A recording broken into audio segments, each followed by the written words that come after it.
Sejam muito bem-vindos à Realidade 5, meu nome é Victor Vargas e hoje vamos falar sobre Legends of Runeterra.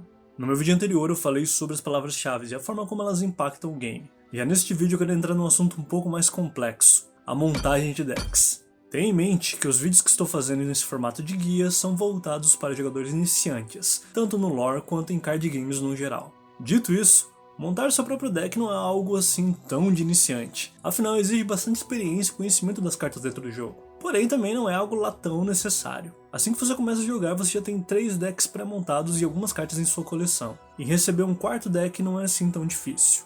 E o jogo também acompanha com uma mecânica de códigos de deck. Você pode pegar um código de um deck em sites como Mobalytics, ou através de vídeos do YouTube, copiar esse código e jogar um deck novo para sua coleção. Porém preste atenção, esse deck que você está copiando será preenchido com as cartas que você possui. Sendo assim, terá essa demarcação vermelha nas cartas que estão faltando. Você pode optar por comprar as cartas ou simplesmente substituí-las por outras que você tem em sua coleção. Bom, uma vez que conseguir novos decks não é assim tão difícil, montar o seu próprio deck acaba sendo uma questão bem pessoal. E se você por acaso tem interesse em fazer isso, aqui tem algumas dicas que podem te ajudar. A primeira coisa que temos em mente quando montamos um deck é escolher a nossa condição de vitória. E para isso a gente precisa conhecer melhor o jogo. E uma forma fácil e rápida de você poder identificar quais cartas poderiam valer como condições de vitória é olhando para as cartas de campeões. As cartas de campeões são cartas únicas dentro do jogo, afinal se tratam de unidades que podem subir de nível após completar a sua missão. Cada carta tem uma condição diferente para completar essa missão e subir de nível. E levando em consideração a sua mecânica e seu texto, você pode escolher quais são as melhores cartas para acompanhá-la. Bom, ok, então quanto mais condições de vitória melhor. Então vamos pegar todos os campeões e todas as cartas e calma aí. Não é bem assim que funciona. Existem regras para montar o deck. E as regras de montagem de deck do modo padrão são: seu deck deve conter 40 cartas. Dentro dessas 40 cartas você só pode ter até 3 cópias de cada carta. No caso de cartas de campeões, você pode ter até 6 cartas, mas respeitando a regra de 3, hein? Nesse caso você pode ter, por exemplo, 3 campeões tendo 2 cópias de cada um, 2 campeões tendo 3 cópias de cada, 6 campeões tendo 1 cópia de cada um, ou simplesmente não ter campeão algum. Não é necessário ter campeões para montar um deck, porém caso escolha ter, tem uma limitação. Quanto a unidades, monumentos e feitiços, a única limitação que você tem é 3 cópias de cada uma delas. E por último e não menos importante, a limitação de regiões. Você pode montar um deck com até 2 regiões. Lembrando, cada região possui seus próprios campeões, monumentos, feitiços e unidades, assim como as suas estratégias. Então uma boa combinação de estratégias entre 2 regiões, ou focando em uma região única para montar um deck um pouco mais direto, acabam sendo as suas opções na hora de escolher qual deck montar. Ok, conhecemos as regras e sabemos o que é uma condição de vitória. Escolhemos o campeão, e agora? O que a gente faz? Bom, como eu disse, você deve pegar os campeões e juntar com cartas que tenham sinergia com a sua mecânica. Cada campeão apresenta um grupo de seguidores e feitiços que combinam com o seu estilo de jogo. Por exemplo, você não vai colocar na Ashe em um deck onde você não pretende ter outras cartas com a habilidade de congelar, uma vez que essa é uma das formas de você poder subir a campeão de nível. Você também não vai querer trabalhar com o Nautilus sem os monstros marinhos, afinal toda a mecânica dele é em torno disso. Cada campeão tem o seu grupo de cartas que o auxiliam em sua missão e assim também são uma boa escolha na hora de montar o seu deck. E assim que você escolhe o campeão e algumas unidades, feitiços e monumentos que casem com a ideia dele, você vai ter alguns buracos para tampar.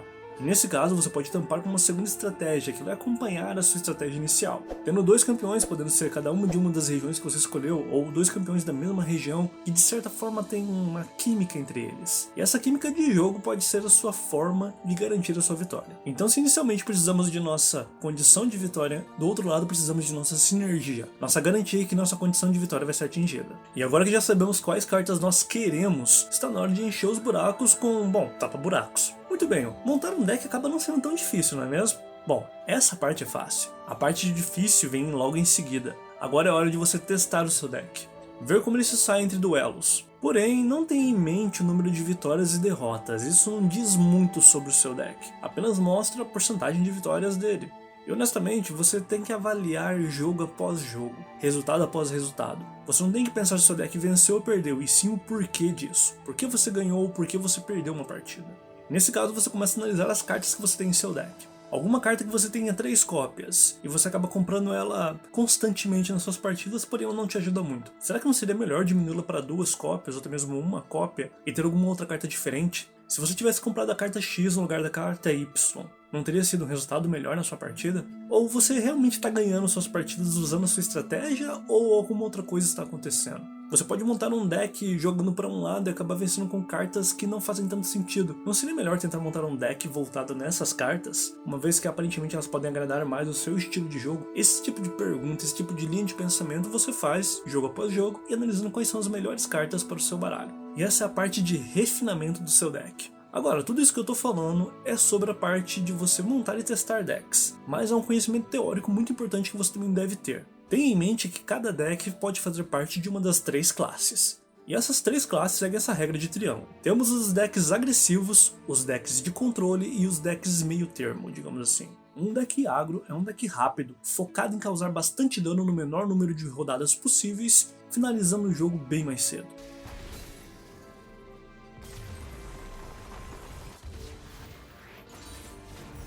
Já um deck de controle tem uma estratégia que demanda um pouco mais de tempo, por isso ele tem que ficar controlando o jogo, para garantir que o seu momento de brilhar aconteça.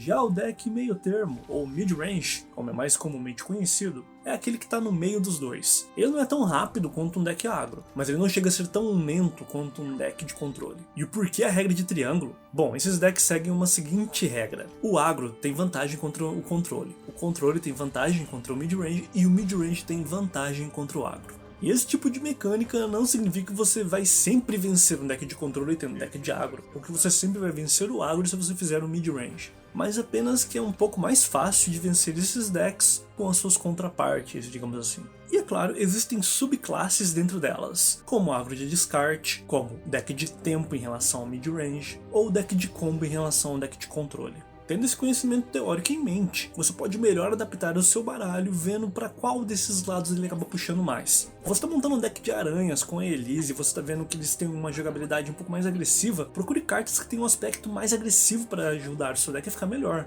Já se você está montando aquele deck cheio de monstros parrudos, fortes, com sobrepujar, junto de Renekton e Sejuani, por exemplo, o mid-range acaba caindo muito bem. Já se você vai para um deck um pouco mais pesado e um pouco mais lento, como Nautilus e Maokai no deck de profundezas, indo pro lado do controle você acaba ganhando um pouco mais de versatilidade. Bom, são apenas algumas pequenas dicas e algumas pequenas linhas narratórias que você deve seguir na hora de criar os seus decks. E isso não se aplica apenas a decks criados. Os decks que você consegue através de códigos também podem ser melhorados. Você pode dar mais a sua cara, o seu estilo de jogo para eles. E essa parte do refinamento é a parte crucial de toda montagem de deck. É isso que você basicamente vai treinar cada vez que você abrir sua lista de cartas para ver o que você deve mudar para o seu deck ficar melhor. Aprender a analisar um meta do jogo também é bem importante. E resumindo o que é meta, bom, meta é a forma como as pessoas estão jogando, o que está forte no meta, o que as pessoas mais utilizam, o que está forte contra aquilo que está forte no meta. O meta ele é definido a cada vez que o jogo recebe uma atualização, sendo um novo pacote de cartas a cada 2 meses, uma atualização padrão para fazer algumas mudanças. Lembrando que esse jogo é digital, ou seja, as cartas podem receber mudanças em seus textos e status de forma bem mais fácil. Se esse jogo fosse físico e as cartas fossem impressas em papel, a única solução de nerf que algumas cartas teriam, ou até mesmo de buff, seriam novas cartas fazendo a mesma função e banimentos de cartas que estão muito fortes. Porém, uma vez que esse jogo é totalmente digital, essa mudança digital nas cartas é completamente aceitável e muito mais fácil. Nem sempre o time de balanceamento acerta na mão, porém, até o momento não vem decepcionando muito a gente. Então vale a pena dar um pouquinho mais de atenção nesse ponto. Lembrando, todo jogo de carta necessita de muita leitura e muita interpretação de texto. Então entender o que suas cartas fazem pode ajudar você a montar um deck ainda melhor. E tenha em mente que nenhum deck vai ter 100% de vitórias. Quer dizer, você pode ter 100% de vitórias em 10 partidas, em 20 partidas, mas uma hora o seu deck pode perder, isso é normal. Porém, a última dica que eu posso dar pra vocês é, enquanto você estiver dependendo da sua sorte para ganhar com um deck, o seu deck está mal montado. Então, recapitulando as dicas, para montar um deck você precisa primeiro, encontrar as suas condições de vitória. Segundo, tornar essas condições de vitória mais frequente, tendo mais sinergia entre suas cartas. E terceiro, refinar o seu deck, para depender menos da sorte. Bom gente, isso é tudo que eu tenho pra falar com vocês hoje. Espero que esse vídeo tenha ajudado vocês de alguma forma. Se você gostou do vídeo, não esquece de deixar o seu joinha, de deixar um comentário, se inscreva no canal e assine o sininho para não perder nenhuma das próximas publicações. compartilhe com os seus amigos. Muito obrigado a todos e até mais.